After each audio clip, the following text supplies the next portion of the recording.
Care much for Jaylon Smith.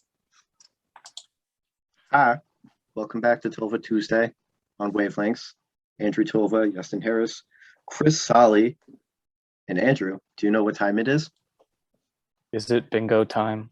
It is. So, for those of you unfamiliar, I'm going to spin this bingo wheel thing, and if it gets over 100, Mr. Tolva can only say nice things about everything NFL. It only goes up to 60. Yeah, but last week we didn't start too hot, so all right. 41. Oof. We're almost halfway there already. All right. Second number. 52. So what's that? 93? No. And the final number in Tolva's fate. Dang, a 5? How Let's is that go. even possible? Thank God. Saved by the bell, dude. Alrighty. Time to be my authentic self. All right. Fine. Since Tolva can say whatever he wants now, where's Jaylen Smith going?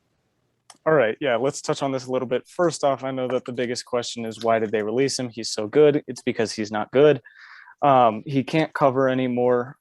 Definitely not man. Never really has been able to, but he's almost taken a step back when it comes to IQ, and it's just not working for him in zone anymore. His biggest trait right now is blitzing. His tackling is good if he can get to the ball carrier. He's just not making his reads. He's been outplayed, out IQ'd by Leighton Vander Esch at the Mike spot, and Micah Parsons is their best linebacker right now. They have Jabril Cox and Keanu Neal to hold down the will, and he's too expensive to be a backup. So, you know, where does he go from here? I think he needs to go to a defense that already has a intelligent leader in the middle, preferably an inside linebacker, and where he doesn't have to be the guy and where he can let his athleticism speak for itself. There are a couple places I could see him going. My two favorite ones right now are the Vikings. He can go with Eric Kendricks and play side by side. He can play in a will role where he's just pure athleticism, but that might be too much coverage for him. So he can go into a Sam role. He's big enough to play downhill through the trees, blow up blocks, and get in the backfield. And that doesn't take much IQ because he'll have Eric Kendricks sitting around, and he's their cover man. The second team that I like is the Denver Broncos. I think they slot him in next to Alexander Johnson. They lost Josie Jewell for the season. They have Von Miller out there, and Shelby Harris is another guy that's a defensive veteran. They've seen a lot of good linebackers come through there, so I think that could be a good fit for him. So yeah, my top two fits for him right now are the Vikings and the Broncos. Could you see the Niners being one? Going next to Fred Warner? I could see that. I think they like Aziz Al-Shaair a lot as their will, and then they have Dre Greenlaw as their strong side linebacker. I mean, I think another team could be the Lions after they dropped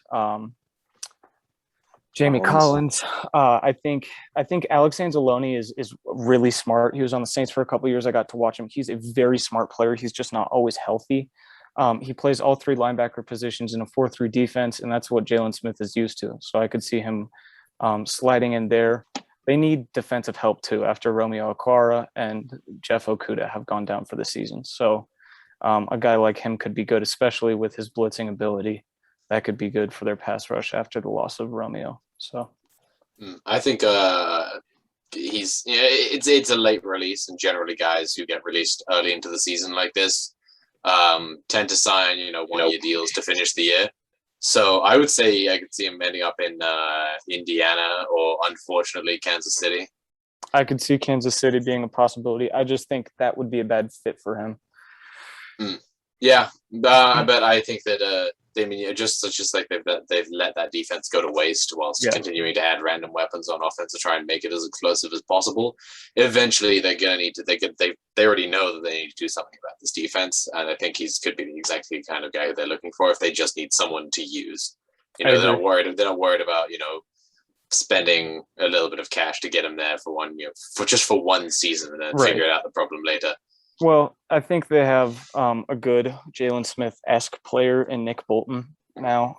They have Daniel Sorensen, who plays like that safety, linebacker, tweener, weird position, Anthony Hitchens. He could be a good leader. I mean, a place I'd like to see him is like Washington, but that would be a bad fit next to Jamin Davis. I mean, because they trust him too much to be that Mike, and then they'd let Jamin Davis roam free as a will with all of his athleticism. John Bostic gets to be old and fat and play the Sam, and I think they get worse in that corresponding move. So.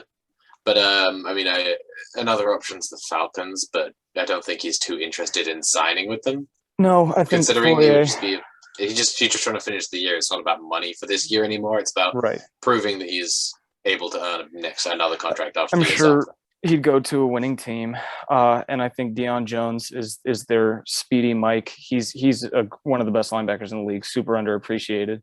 Foyesade Aluakin is one of the best strong side linebackers in the league, and then they have a young Michael Walker. He came from Fresno State, I believe, a 5th round pick from last year, and he's doing pretty well at their will right now. So, I mean, I know a guy like Terry Fontenot would like to bring him in, but I mean, he could go to a winning team and not get as many snaps, but I think he prioritizes play time. So, you guys want to get into the negativity? Let's do it. I'm down. All right. I wanted to do this last Sunday, but it seemed a bit harsh after 3 weeks. And I figured after 4, not everything's going to be positive and whatnot. I'm going to go first. Team I am waving the white flag on. It's the Denver Broncos. They didn't 3-0. Great. You played 3 terrible teams. You finally played a good team. Teddy Bridgewater might be out. This upcoming schedule that they have is a doozy and a half. They have to play just about everybody who's good. Steelers, I mean, take it or leave it. They might win. Raiders, Browns, Washington football team, Cowboys, Eagles, Chargers, Broncos, Lions, Bengals, Raiders, Chargers, Chiefs again. They may win like 3 more games this year. Or, who knows? Maybe they're legit. But I think that their playoff hope is gone. That's a good one. Yeah, I respect it. I would take the team I'm waving the white flag on would be, I mean, it's tempting to pick like an 0-4 team like the Jaguars, but to be fair, I think they waved the flag before the season started. I would say the Texans. You just wanted to say that to say Jaguars, right? Jaguars. See, I can't help it if I'm unreasonably sexy, guys. It just happens, okay? Yeah. Sorry to our listeners. Yeah, sorry guys, I'll warn you next time. The Houston Texans, they have looked ineffective. They have 0 positions of real strength on this roster, point blank.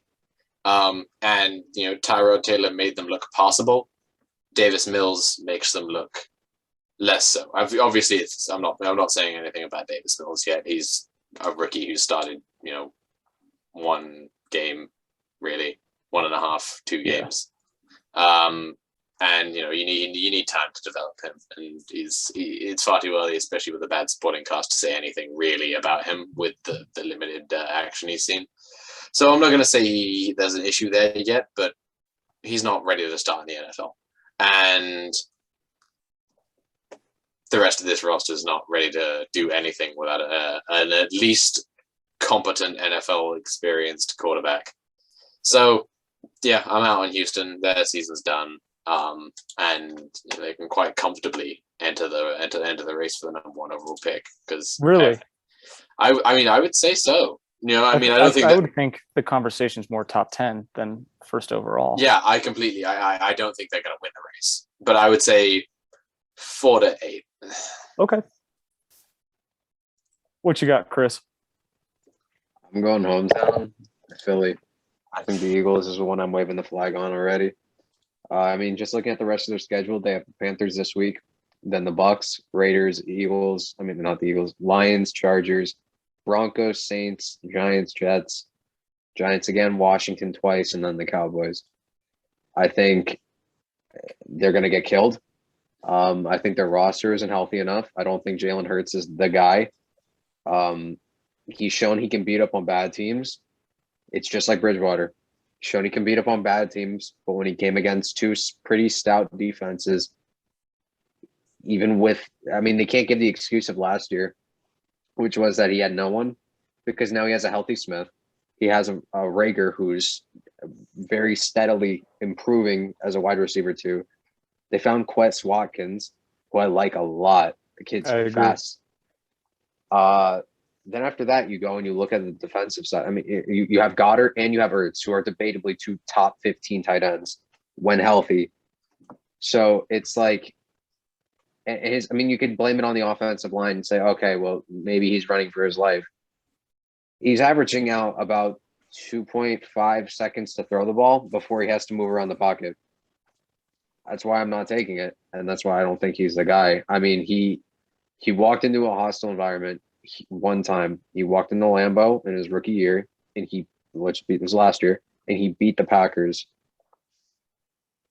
Honestly speaking, that's another team I'm not incredibly high on, because I think that Rodgers is just trying to coast through the season as unproblematic as possible, but as an egomaniac, more is going to come. And then he had the first game back at the Link in 260 something days. That place was jumping. That place was electric. You have the 49ers with Jimmy Garoppolo come in. They put up 17 points and beat you. I'm sorry, but that's garbage. That is absolute tripe. And I mean, I understand the 49ers defense is good, but their secondary is nowhere near what it was when they went to that Super Bowl. And that was with their top cornerback going down. I wave the white flag, go for two top 10 picks between the Dolphins tanking and themselves tanking. And I say, honestly, go get Bryce Young or Matt Corral. Get Jalen Hurts out, and with the second pick in the top 10, take an offensive lineman. And then the rest of their draft is just O-line and defense. Their weapons are fine. Their skill position players are fine. They have a very good running back in Miles Sanders. And honestly speaking, I give Sirianni the rest of this season. And if he doesn't change something and majorly shock me, get him out too, because it's fucking atrocious. He shouldn't deserve a coaching job in the NFL. And that's partly me. I mean, if we're going to be honest, let's look at this Chiefs game. This is a garbage Chiefs defense that lets everyone through. I mean, absolutely terrible. And it took them until the fourth quarter, when the Chiefs weren't even playing for anything, to put up 30. During that entire time, I mean, let's look at the breakdown. They scored 10 points in the first quarter. All right, nice. Second quarter, 3. Third quarter, 3. Fourth quarter, really 7, because the second touchdown, no one was carrying. It was with 20 seconds left. The Chiefs beat them handily. Terrible. You know, it's awful. It just makes my blood boil. That's not a bad take. Here's one that I think might surprise a couple people. I'm waving the white flag on the Colts, and I was high on them coming into the season. The first player I look to is Carson Wentz. He has the 25th best completion percentage in the NFL right now. Guys like Jimmy Garoppolo, Taylor Heineke, Jalen Hurts, Daniel Jones, Jameis Winston, and Jacoby Brissett all have better completion percentages than him. No one is stepping up to be the wide receiver one, even though we fully expected Michael Pittman to do so. And they're dropping games that they really should be winning. They only beat the Jacoby Brissett-led atrocious offensive Miami Dolphins by 10 points last week. I think the more I see of them, the more I'm disappointed. They don't use Jonathan Taylor enough. And then I look to the defensive side of the ball, and they just can't get any pass rush going. I mean, Kwity Paye hasn't been a plug-and-play guy. DeForest Buckner is getting all of the double, triple teams. Grover Stewart is one of their best pass rushers right now. Deo Odeangbo, their second-round pick, who is pretty NFL ready. He's either – I think he's still injured, or if he's not, I mean, it's showing, because I expected big numbers early, and I would have seen him at this point. And then I just don't think that they have the secondary. I think that they've taken a step back there. Julian Blackmon hasn't developed as much as they would have thought in the offseason. I think Xavier Rhodes took a step back to his former Rhodes Open self. And then They have a guy like Rakusin taking starting snaps, who has just been atrocious out of Temple. And then their bright spot is Kenny Moore in the slot. But we all know you're not going to win games if your best secondary player is in the slot. Kari Willis, their strong safety, is underrated for sure. But I don't think this is a coaching problem. I think it might be a little bit personnel. But they just look like a messy team right now. They're not running the football enough, and they can't get any pressure on the quarterback. So, yeah, with that defensive line, you would have expected them to be doing better. Absolutely. Well, Yeah. and I think they're expecting Darius Leonard and Bobby Okereke to take them to the promised land right now, but they're not even skating by. How do you feel about Hooker? Leaving. I think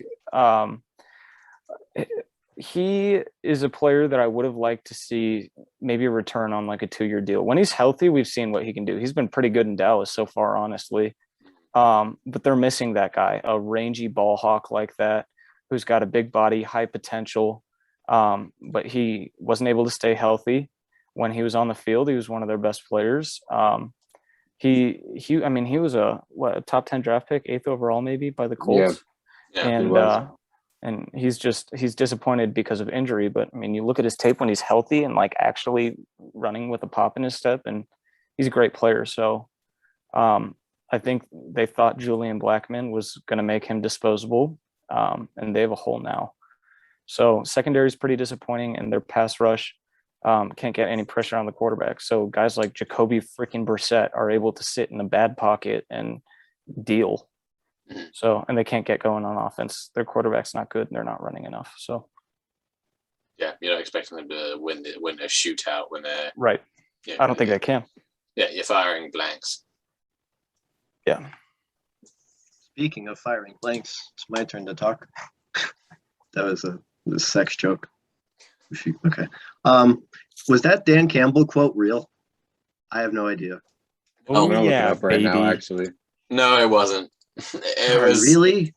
Yeah, it came from a fake gridiron source. It was just somebody messing around, but it I knew fooled it probably wasn't, everybody. but Yeah. That was- I mean, it was hilarious. It's clearly one of the most effectively pulled ones in a while, but it is a deep fake.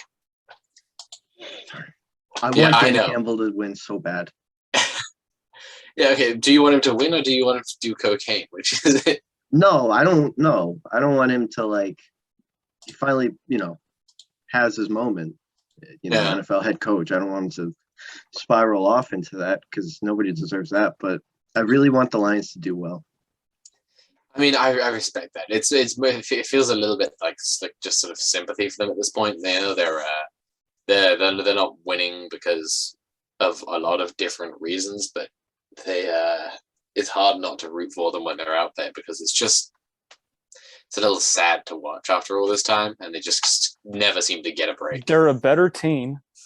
I do think they have the right coach in Dan Campbell. I mean, from what I know, as with his time with the Saints, I think he comes from a good lineage of Sean Payton blood, and he has seen how to win football games. And clearly, even after an 0-4 start, there's a culture change, and there is. They've competed in every game. They fight, and they didn't fight for Matt Patricia.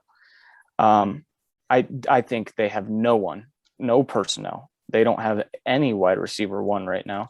TJ Hawkinson. I mean, they're using Jamal Williams better than anyone could have imagined. Everyone just labeled him as like a third down scat back. Like, he's a versatile weapon. And so now they have two of those, DeAndre Swift and Jamal Williams. Like, this dude knows what he's doing. He just has no weapons. So, yeah. So you think maybe another season and they could be a little more competitive? I saw the real thing. The first thing that told me that this Lions team is different than years prior is how they drafted. I think like guys like Aleem McNeil and Levi Onwuzurike in the middle, that's a starting 3-tech and a starting nose tackle right there. And then they got Penny Sewell, and it shows me that they're going best player available. They're going to give themselves, what they need. And Dan Campbell saw exactly how you win football games. And in my opinion, how you win football games is you bolster the trenches and you make them as good as you possibly can. And he did that with his first 3 picks on Wuzurike, McNeil, and Penny Sewell. So they're better coached. I mean, on tape, you can see technique is different from players that played under Matt Patricia and under Dan Campbell. So I like where this team is trending, but it just sucks because they're Lions fans and they need a win. Yeah. I don't think that Goff's it. Yeah, no. No, I mean, he's definitely just a sort of a scapegoat to make that trade happen, and so they can rebuild an actual roster. Take on the huge cap hit because money doesn't matter right now, but he'll be gone when it does. Yeah. I kind of killed 2 birds with 1 stone into our next segment. I said the Detroit Lions, Denver Broncos. I was waving the white flag on them. They are the 3-1 team I do not believe in. Who wants to go next? See, that was absolutely the 3-1 team I was gonna not believe in. So you're a thief and a scoundrel. And You could always say the Bills. Interestingly enough, no.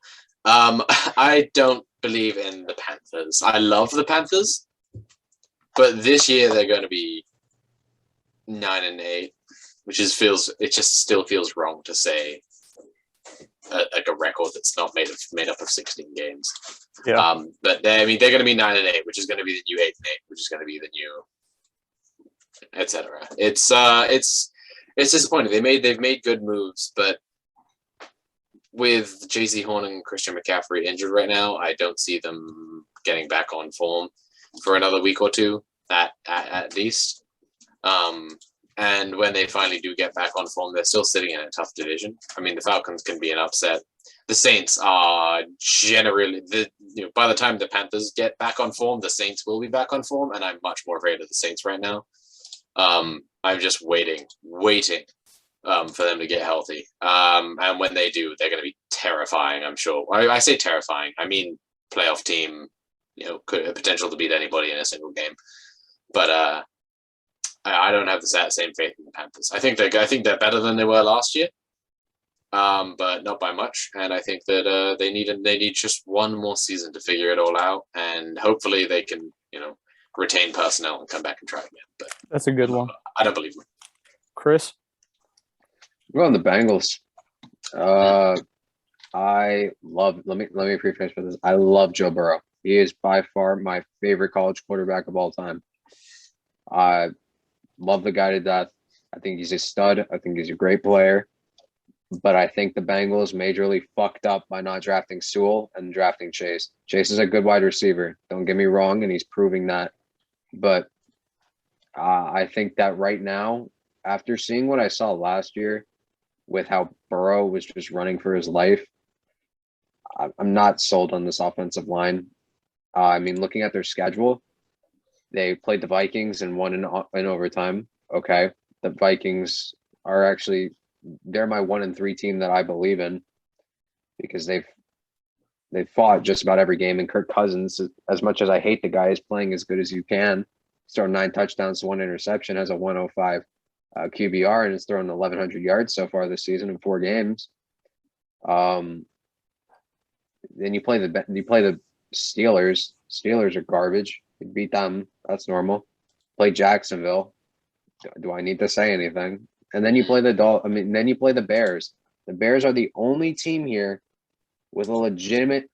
I mean, they have Watt on the Steelers, obviously, but I mean, he's hurt. He's not the same Watt that he is when he's healthy. The Bears here are the only team with a consistent pass rush, led by Khalil Mack.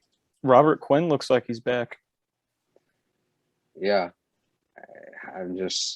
They lost to the Bears when they were led by Andy Dalton by 3 points. It was 17-20. So it's, once again, another case of, as I keep saying, you beat up on the bad teams, you come against a good one, what's going to happen? And they shit the bed. That's why I'm not sold on them. I give it another year. In this next draft, you go all defense and you go all offensive line, similar to the Lions, because I think their safety is locked down with Jesse Bates. I love Trey Waynes. I think that those are 2 very, very solid people. in their secondary. I think Von Bell is a decent enough strong safety that can just sit in. You know what I mean? Because I mean, with Bates doing everything, roaming center field, all Bell really has to do is play, the Jamal Adams role of weak side linebacker, nickel, come back. You know what I mean? It's not really a huge coverage place on him, which strong safety never really was. Their defensive line, they have no pass rush. I mean, I'm looking at these names. Sam Hubbard, and they have him. That's really it. The linebacking core is garbage, weak. I'm not sold on it. I think you give it another year, you give Burrow another year of development, and you give him help on that line, and this team can be fucking terrifying. But until that moment, I'm not sold. I think Mixon is the biggest fantasy bust every year. And he fucked me last year. He didn't get me this year. He almost did. But I stopped. I broke it. And instead, I forgot who I chose. I think I chose Antoine Gibson from the Washington football team. So overall, I'm pretty pleased with that. But that's my take. So Okay. Bengals. I would have taken them, but I like the Packers here. They're my 3-1 team. I don't believe in. That was my second. Yeah. Here's a little statistics for you. They have had 7 sacks through 4 weeks, which is not sustainable. If you want to win in this league, you need to hit the quarterback and you need to bring him down, and you need to make big splash plays like that. They have been out-sacked in 3 of their 4 matchups. The only team that really hit Aaron Rodgers was the Saints. I think they had 8 quarterback hits. Everyone else had less than 5. So when they can give Aaron Rodgers enough time to deal, and if he cares enough, he can start doing it. But the teams they've beat haven't exactly been stellar. They beat the Lions, and that was a close one. The score is 35-17, but if we remember that Monday Night Football game, that was a pretty close one up until about the third quarter. They beat the 49ers, who have Jimmy Garoppolo and no running game. I think they put up like 60 rushing yards, the Niners did, and they still had it within 2. And then I don't know why they thought that, or why the media or the general public think that the Steelers were a tough matchup, but they weren't. And they squeaked by 10 points. So they have the Bengals, which they could win, the Bears, which they could win. I mean, they're going to keep winning because they're going to squeak by, and they're going to win by less than 7 points every time. I just think this is not a team I believe in. I don't believe in the defense. Jair Alexander got hurt last week. I think Devondre Campbell being their leading tackler right now is telling that they miss having a high IQ guy. Devondre Campbell, I remember when I used to watch his tape on the Falcons, he's just kind of this athlete who is just around the ball, and he makes wrong reads and everything, and usually his athleticism can make up for it. Or he's sitting in a zone that just puts him by the play, and he's athletic enough to go get the guy, which I guess there's something to say for that. But they miss a high IQ leader in the middle of their defense. Zadarius Smith has been injured since week 1 and still doesn't look like his normal self with a back injury. I just think that their roster is a little bit incomplete right now. I don't love their depth chart, and then I just don't believe in the passion. And that's really kind of the biggest thing to me, because I think even the Bengals and the Panthers, I mean, they're a passionate team. They want to win. They haven't won in a while. This is a Packers team that's used to wins coming to them. And I think they just find a tough matchup and it's over. I agree. That team, when faced with adversity, I think will crumble because Rodgers doesn't care. Yeah, he doesn't have that fire to go and do it again. You know, he lost a lot of that. That's what it seems like for sure. I mean, I remember watching the Saints game. I have a couple Packers friends who, I mean, they love they some cheeseheads. They love themselves some Aaron Rodgers, but they were like, "Yo, what'd you think? What happened?" And I was like, honestly, as a football fan, that was tough to watch because it didn't look like Aaron Rodgers cared at all. Yeah. It's very hard remember to lose that and get it back once you lost it. I remember in week 1, everyone, myself included, was sold on. I thought Rodgers was fucking selling, dude. I'm gonna be honest. After that week 1 performance where he absolutely did garbage, I thought the purpose was he was just trying to look as terrible as humanly possible, so he can get out and get traded. And a news broke recently that he wanted to get to the Niners, but they won't move on him. They refuse. They said he was like the price tag was going to be too high for like a short-term rental. Yeah, which I get. Yeah, makes sense. But then again, you have a great roster right now, and you one elite level all-time quarterback away from genuinely contending for a Super Bowl like you were 2 years ago. Yeah. What are you gonna Packers do? Bengals still my game of the week though. Oh yeah. Yeah. I mean, like I like the idea, but I'm a reason why I have the Packers as a team I'm not super high on, just like Tolva here, is because of this is the same reason why I think Bills Chiefs is going to be one of the games of the week to watch. And that is because if you take a look at the current just the most basic offense and defense rating metric, scoring offense, scoring defense, the Packers are 3-1 with 95 points scored this season and 100 points conceded. That's disastrous for a team that's winning games like that. They're playing them close or they're losing them badly, and that's it. Let's take a look at the Bills and the Chiefs here. The Bills and Chiefs are both tied for the second highest scoring offense in the league so far this season. But defense-wise, the Bills are the number 1 scoring defense with 44 points conceded, and an average of a touchdown, a field goal, and a 2-point conversion a game, and nothing else. Meanwhile, Kansas City has allowed 125 points against because of that disastrous secondary. And if we're going to get revenge for the 2020 championship game, now is the time, because we're set to do it. I think Kansas City are a tough out, and they deserve to be respected. They deserve to not only respected, but they deserve to be the favorites in this game. But considering the start of the season they've had and the fact that multiple teams have been able to expose the same flaws, they need to either fix them this week or be prepared to deal with a very tough passing attack that could cause some real problems. And I think it's still going to be decided by a field goal. But if anything, this game's going to be 43-40, 38-35. And I think that everybody loves a shootout. I'm big on defense. But it's one of my favorites. I'm so excited for this game. Yeah, I cannot wait. I've got the whole day off just to sit, read articles. You little Bills fan, of course you can't wait. Of course I can. I mean, I'm thrilled. The whole week boils down. Gotta watch out, man. Chiefs brought in Flash Gordon. He's playing this week now. I mean, saying he's impressed. He's got sub 5% body fat. That guy's a stud.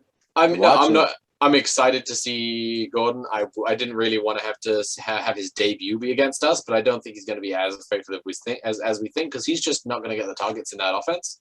But I hope we'll not. see what he does when he gets the ball in his hands, depending on how often he gets the ball in his hands. I'm excited for it, though. Like, this is game of the week. I don't think there's anything that comes quite close. Absolutely. My game of the week, I can't say Ravens Colts. It's gonna be Cleveland Chargers. I think this Chargers team is a good team. I love Herbert. And I actually just bought tickets. I'm going to that Ravens Chargers game 2 weeks from now. Super excited about it. Oh, did you go on SeatGeek and use our company code SportsWave for $20 off your first purchase? Plug. Plug. I didn't, but sure, I will next time. There's a Chargers defense I think is very similar to the Chiefs 2020 defense, where it was just needing to bench on stud power. Cleveland, if Baker can get his shit together, they rock. If not, just hand the ball off to Chubb and your defense does the rest of it. Yeah. All right, Steven.